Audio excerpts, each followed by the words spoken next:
Depois de 3 derrotas nas 3 primeiras rodadas, enfim veio a primeira vitória do Guarani nesta Série C sobre o Botafogo da Paraíba no último domingo. Triunfo importantíssimo, que tira a equipe da lanterna da competição, coloca ali na 15ª posição, podendo já brigar aí por uma vaga no G8 nas próximas rodadas, né? O Guarani que não vencia há 3 meses, a última vitória tinha sido aquela goleada sobre o Água Santa no começo de fevereiro, ainda pelo Campeonato Paulista, e agora o Bugre espera engatar uma sequência de triunfos aí para poder, quem sabe, já brigar por uma vaga no G8 a partir da próxima rodada. Estivemos aqui no Brinco de Ouro hoje pela manhã e o volante Natan Camargo falou um pouco sobre a importância dessa vitória contra o Botafogo no último domingo. Para a gente foi muito importante. No domingo a gente sabia a importância do jogo, quanto valia esse jogo para nós. Foi muito importante também para dar confiança ao grupo. Com a chegada do Marcelo também foi importante essa vitória para que ele se sinta bem, se sinta tranquilo para entregar o trabalho dele, assim como a gente também entregar o nosso trabalho sempre da melhor forma e ir em busca dessa reviravolta. Agora, o próximo jogo do Guarani já é um time bem conhecido, né? Eles se enfrentaram no Campeonato Paulista, vitória do São Bernardo por 1-0 no estádio 1º de maio. E o Bugre aí enfrenta um tabu de nunca ter vencido o Bernô na história. São 7 confrontos com 3 empates e 4 vitórias da equipe da Grande São Paulo. Então, o Bugre busca esse triunfo para poder se aproximar do G8 da Série C e também conseguir uma sequência de vitórias que ainda não conquistou nessa temporada, né? O Bugre, em 2025, ainda não venceu 2 partidas consecutivas, somando o Campeonato Paulista e também a Série C. Então, tentando quebrar esse mini tabu, o Guarani recebe o São Bernardo neste sábado, às 5 horas da tarde, aqui no Brinco de Ouro, e vai ter também a transmissão na tela da Band. E o volante Natan Camargo projetou um pouco sobre este duelo e também essa semana de preparação do Guarani para esse confronto. Cara, a semana já vem sendo muito boa, muito intenso. Creio que o trabalho do Marcelo vem nos ajudando muito para que a gente continue sendo intenso e entregando o nosso melhor. Creio que o nosso jogo vai muito da semana que a gente faz, da forma que é o ambiente, da forma que a gente leva. Então, para nós está sendo muito bem já estruturada a semana para o confronto contra o São Bernardo. Batistão, Natan Camargo, que chegou ao Brinco de Ouro para a disputa do Campeonato Paulista, indicado pelo técnico Maurício Souza, né? Eles trabalharam juntos no Red Bull Bragantino no ano passado, durante o Brasileirão de Aspirantes, onde o Massa Bruta foi campeão, vencendo o Botafogo na decisão. Então ele comentou um trechinho também sobre o ex-treinador do Guarani, que foi demitido na 2ª rodada, deixou claro que é muito grato pelo técnico Maurício Souza, e ele também falou sobre a importância dele para a equipe nesta temporada, né? O Natan Camargo chegou para a disputa do Campeonato Paulista e apenas com 19 anos acumula aí 13 partidas como titular nos 16 jogos que o Guarani disputou no ano de 2025. Fico muito feliz, porque para mim é muito importante para minha carreira e principalmente por estar representando o Guarani, cara. Acho que é uma grandeza muito grande e é algo muito importante que vai me ajudar, que está me ajudando e em relação ao Maurício, trabalhei com ele, sei o grande profissional que ele é. Me deu a oportunidade de estar vindo para cá no Paulista, então isso vem me agregando muito para que eu possa se tornar cada vez mais maduro e avançar cada vez mais na carreira. O elenco do Guarani se reapresentou na tarde de ontem e hoje pela manhã fez um treino aqui no Brinco de Ouro, né, visando esta partida contra o São Bernardo no próximo sábado. E o Bugre, para essa partida, tem uma dúvida. O volante Anderson Leite, né, que sofreu uma pancada na canela no duelo contra o Botafogo, ficou com a canela muito inchada. É dúvida, mas a tendência é que o jogador se recupere a tempo para este duelo aí contra o São Bernardo no próximo sábado. E o técnico Marcelo Fernandes tem aí a maioria do elenco à disposição para essa partida contra o São Bernardo, sábado às 5 horas da tarde, com transmissão na tela da Band. Volto com você, Batistão. Valeu, Vinícius, muito obrigado pelas informações. O Natan é um menino, tem 19 anos. Ele, quando chegou no Guarani, parecia que tinha mais confiança, inclusive nos arremates, chutando. Ele tem um chute forte, tem um chute potente, marcou um golaço contra o Água Santa, que seguramente dos últimos tempos é um dos gols mais bonitos da história do estádio Brinco de Ouro. Mas depois perdeu a posição. É muito estranho, né? Porque ele trabalhou com o Maurício Souza. Olha o gol aí, ó. Olha que golaço que ele fez, né? Uma batida chamada batida perfeita. uma bola precisa e de alta definição. Mas curioso porque ele trabalhou com Maurício Souza, como disse a reportagem do Vinícius Abarca, foi o Maurício Souza que o trouxe para o estádio Brinco de Ouro. E foi também o treinador que o colocou no banco de reservas. Então ele não tem mais participado dessa maneira, chutando, arremessando de longa distância. Tem que voltar a fazer isso, porque é chutando que ele vai conseguir marcar os gols. Não é a função dele. O volante não está ali para fazer gol, mas ajuda se fizer algum gol, né? Ainda não inventaram, né, Gleger? Uma outra maneira de fazer um gol sem chutar. Tem que chutar mesmo. Você tem toda a razão. Agora, essa irregularidade dele, Batista, na minha modesta opinião, ela tem uma relação direta com a situação do clube, a situação na tábua de classificação e a idade do rapaz. Ele, pelo menos para mim, não sei o que o Gleger acha, ele mostrou qualidade para estar no bolo entre os jogadores interessantes aí. Até dá para afirmar hoje que ele é o melhor primeiro volante do Guarani. Então é só adquirir. Agora com a vida do Marcelo, acontecendo mais, tomara que aconteça no sábado a vitória contra o São Bernardo, aí todo mundo fica mais confiante, né, Batista? Então, mas o mais importante, Gleger, que pelo menos para mim ele tem qualidade técnica. Tem, e assim, não é característica dele, né? Claro que uma vez ou outra você chegando, usando o corredor, vai muito também do posicionamento do time adversário, chegar, mas a gente percebe no Natan que ele não é uma característica, por exemplo, de um meia arrematador, que você chega ali na entrada da área, finaliza. Essa não é a característica dele. Mas ele tem que voltar a fazer isso. Mas aí depende muito do posicionamento, né? Que foi determinado.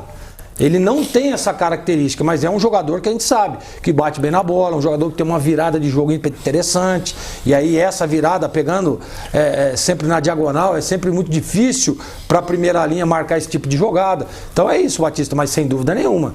Tecnicamente, tá aí, né? De 16 jogos ele jogou 13. Sim. Então assim, ele tá tendo uma sequência e é um jogador que não tenha dúvida, até pela pouca idade, que vai evoluir ainda mais. A gente espera que seja nesse campeonato, né? Agora, sobre o Anderson Leite, acho até que vai conseguir a recuperação, né? Pancada na canela. E o jogo é no sábado. Então, tem possibilidade de conseguir aí a recuperação. Mas, é isso que eu quero discutir com vocês. Gostei mais do time com o Pablo Baianin, que por caminhos tortuosos acabou dando mais qualidade ao time do Guarani, porque o Anderson Leite, que começou jogando, aliás, houve uma troca no número de camisa. Até a assessoria de imprensa passou o Anderson Leite com um 10, e eu estava assistindo o jogo no começo, falei, mas tá invertido, né? Caio Melo estava com a 10 e o Anderson Leite com a 8.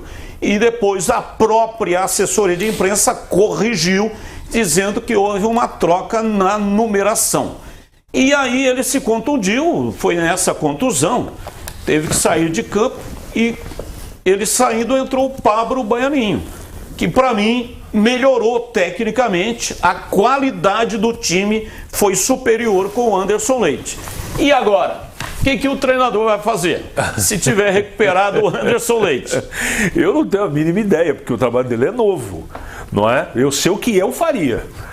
Então, como segundo volante, o Anderson Leite me traz muita confiança. Ele é um cara que ali, ele é o melhor do elenco, como segundo volante. Aí como é que você faria? Eu adiantaria o Caio Melo, deixa o Baianinho para um outro tempo. É o que eu faria. Agora, se fizer o que você está sugerindo, tá certo também. Aí depende muito da recuperação do Anderson. Esse o técnico vai continuar investindo no Caio Melo adiantado. Ele falou isso na coletiva. Ele deve ter visto no treinamento, falou assim, conversou com o atleta, e o Marcelo é assim, um cara inteligente, perspicaz. Tem que trazer o atleta aqui e falar assim, como é que você gosta de jogar? Essa é a manha do gato. Não tem segredo futebol. É as pessoas que complicam. Não é? Estou ensinando nada para ninguém, nem tenho essa pretensão, tá? O que eu faria? Chama o Baianinho, chama o Caio Melo, chama o Anderson Leite, vamos conversar aqui. Como é que nós vamos arrumar esse meio campo? E deixa os caras falarem, aí você vai tirar a sua conclusão. Mas você precisa sentir a temperatura, você precisa dialogar com o atleta, nessa situação principalmente, porque se olha para um lado, Gleger, olha para o outro, não tem tanta coisa para fazer assim. Se não jogar o Caio Melo como 10 lá, entre aspas, tem que jogar o Baianinho, que é o que mais, de repente, funcionou. O restante nem tem muito o que fazer. Agora, eu tenho uma convicção, como eu falei do Natan, eu tenho convicção que como segundo volante, o Anderson Leite tem que ser titular do time. Só que tem um detalhe, né?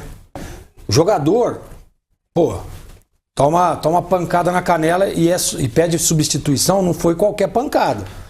E tem que ver a condição física dele. Concordo com tudo que disse o CH e também acho isso. Todas as vezes que o Anderson Leite foi lá jogar como 10, não rendeu absolutamente nada. Mas ele como segundo volante, ele subiu a Chapecoense jogando nessa função. Então assim, é bom jogador, é um cara que tem uma certa liderança. Agora, vai ter condição de jogo? Vai dar a risca colocar um jogador, né, que saiu, que foi substituído por causa de uma pancada? E pancada na canela, meu amigo, para sair de campo tem que ser a pancada. E a recuperação, ela é mais dolorosa. Você veja como o Gleger tem razão. Então, a pancada foi tão forte, o cara usa caneleira. Você imagina a intensidade da porrada. Tá louco. E a recuperação disso? Não é? Eu, por exemplo, tomei uma pancada na canela que eu não consigo ficar uma semana sem colocar o pé no chão, né? Então, tem que ser com cautela. Agora, não podendo o Anderson Leite, e que se tiver condição deve jogar e o mesmo esquema, vai o Pablo Baianinho, sem dúvida nenhuma, que foi bem no jogo. E olha, eu gosto muito do trabalho do Marcelo Fernandes. Acompanhei lá no Santos, né? Inclusive em 2015, ele que levou o time do Santos ao título de campeão paulista. Então isso me dá uma certa segurança de que ele vai escolher os melhores. E é isso que ele fez nessa partida, embora não conhecesse a fundo o elenco do Guarani. Aliás, as coisas acontecem por medidas assertivas. Então, a contratação do Marcelo Fernandes foi uma medida assertiva do Rômulo Amaro, que é o presidente do Conselho de Administração. E, aliás, o Rômulo Amaro, ele não deixou o caldeirão ferver a ponto de esparramar a água, porque é assim que as decisões precisam ser tomadas. O time estava indo muito mal, 3 derrotas consecutivas na competição. Se deixa a água ferver de vez, a água esparrama e aí não tem o que fazer. Então, no momento certo, ele tomou a decisão para fazer uma limpa. Primeiro mandou o treinador embora e depois demitiu aí o Pastana e parece que mudou o ambiente. E também contratou o técnico Marcelo Fernandes, medida assertiva. E o técnico também teve uma medida assertiva em montar esse time que conseguiu a primeira vitória. Agora, para você, Gleger, a questão do goleiro, muito contestado pela torcida, pelas falhas que ele vem cometendo, mas ele defendeu um pênalti. Vai continuar recebendo aí a confiança do treinador ou não? Eu acho que sim. E se você me perguntar se eu fosse o treinador, eu daria uma sequência para ele. E tem um detalhe que é importante, isso você estava dizendo aí, contratou o Marcelo Fernandes, né? Contratou, como é que chama lá o executivo lá? Eu esqueci o nome dele agora, me fugiu o nome. Me fugiu o nome do executivo que foi contratado e eu queria fazer uma ressalva aqui. Farney Coelho. Farney Coelho. Eu queria fazer o seguinte, que eu disse aqui no programa que ele tinha sido demitido do Ipiranga, né? Quero me retratar que ele não foi demitido, ele pediu demissão. Então, o que eu estava dizendo, mas o cara foi demitido lá do Ipiranga. Não, ele que pediu a demissão lá. Então, desculpe aí o Farney. E o outro detalhe, Batista, é que o Guarani, para mim, contratou um dos melhores treinadores de goleiros do Brasil. Não sei a opinião do CH, mas a minha é essa. O Arzur é um monstro em se tratando de treinamento de goleiro. Quero mandar um grande abraço para ele também, porque além de bom profissional, de ser fã do trabalho do Arzur, a gente é amigo, jogamos contra várias vezes. O Arzur foi goleiro do Juventus, sim, lá da Moca. Então, assim, um grande abraço para ele. E por isso que eu digo, o Andrei, ele tem tudo para evoluir, porque está nas mãos de um dos melhores treinadores de goleiros do país. E isso é fato. É só olhar o trabalho que ele fez lá no Santos. E poucos membros de comissão técnica têm o seu rosto pintado nos muros do CT Pelé. E o Arzur tá lá, você passa lá, tá lá o rosto do Arzur.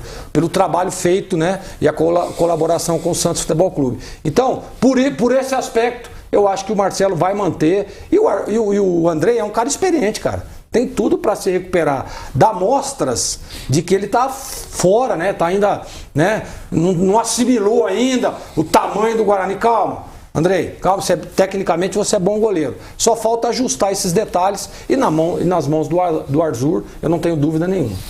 É uma questão de opinião e eu não estou aqui fazendo contraponto nenhum, porque está aqui um cara que pode falar de goleiro, é o Gleger, não eu.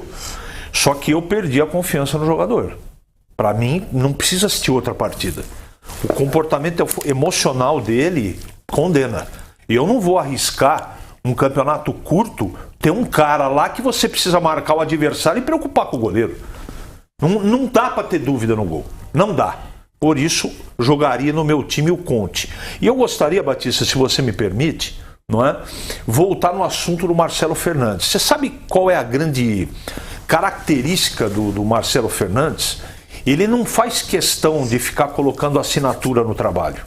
O conceito dele é importante, mas o mais importante é arrumar o grupo todo. É por isso que ele conversou muito com os caras e sabe que o único caminho é a simplicidade.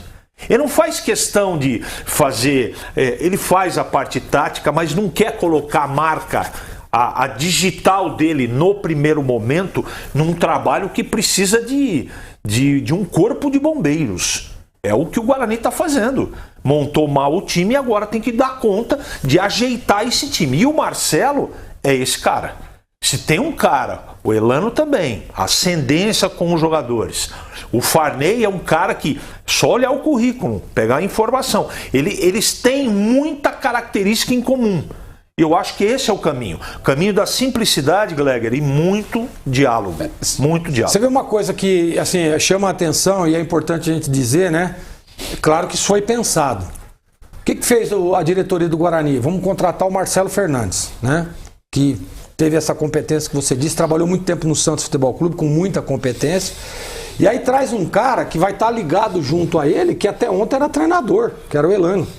E aí você tem o Marcelo Cordeiro, o Jairo, que são membros da comissão técnica também, que também estão inteiramente ligados a esse projeto e esse pensamento tático e técnico. Então olha para você ver, a ideia, né, da diretoria do Guarani em trazer o Marcelo, em trazer um cara como o Elano, que também tem uma leitura, que também tem o papo do vestiário, que é o que estava faltando, né? A gente viu a postura do Guarani nesse último jogo extremamente diferente daquilo que a gente via antes. E o Guarani ontem conquistou a Field Cup lá em Cosmópolis, empatou com o Brasilis em 1-1 e ganhou nos pênaltis e comemorou o título. Parabéns a todo o elenco, comissão técnica e também direção, né? É o Gustavo Rosolém, quem comanda o departamento de base do Guarani Futebol Clube, que faz um bom campeonato paulista da 2025, né, o Campeonato Paulista Sub-20, e ganhou esse título, a Field Cup, lá em Cosmópolis. Vamos dar uma olhada aqui na tela de classificação, a parte de baixo, onde está o Guarani. Não, essa é a parte de cima, né? Aí Ituano, Ponte Preta, Maringá, Caxias, Londrina, Brusque, Tombense e Ipiranga, caso o campeonato terminasse hoje. Mas veja, o Guarani tem 3 pontos. O 8º colocado tem 6. Então, uma vitória contra o São Bernardo, claro que tem toda a rodada. Mas se o Guarani ganhar no sábado, 5 da tarde, com transmissão ao vivo na tela da Band, ele passa o próprio São Bernardo, que tem 5 pontos. O Guarani vai a 6 e aí já encosta lá no pelotão da frente. Talvez, né, não sei, depende aí do saldo e também do que vai acontecer na rodada. Mas fica muito próximo lá do 8º colocado. Então veja que 2 vitórias na competição alteram o curso completamente. Você solidifica a campanha de meio de tabela, Batista. Você tem toda a razão. É isso aí. Você chegar a 6 pontos, ó, com todo respeito, esses times que estão lá embaixo, eles vão terminar a rodada no máximo com 3 pontos. Então você tem razão. Eu acho que com uma vitória... A vitória... Daqui para frente, o Guarani tem que lidar da seguinte forma com todos os jogos. Final de campeonato. para recuperar o tempo perdido. Se você não incutir na cabeça dos caras que contra o São Bernardo, no bom sentido, tá, gente? Que não me interpretem mal. É guerra, cara. É guerra. É esse jogo. Não interessa depois. Primeiro o São Bernardo. Vai lá, resolve o problema. Ganha de qualquer jeito. Entendeu? Nem precisa jogar mal. Nem precisa jogar bem. Aí a hora que, sabe, volta a confiança, a pontuação está combinando na tábua de classificação, aí você vai fazendo os ajustes. Viu? Não é isso, Gleg? Tem um negócio que é engraçado em cima disso que o CH tá falando. Tinha um auxiliar técnico, acho que era do Chamusca, eu acho, Caé Cunha. E ele falava assim: sabe qual que é o jogo da nossa vida? O próximo. E é verdade. Verdade.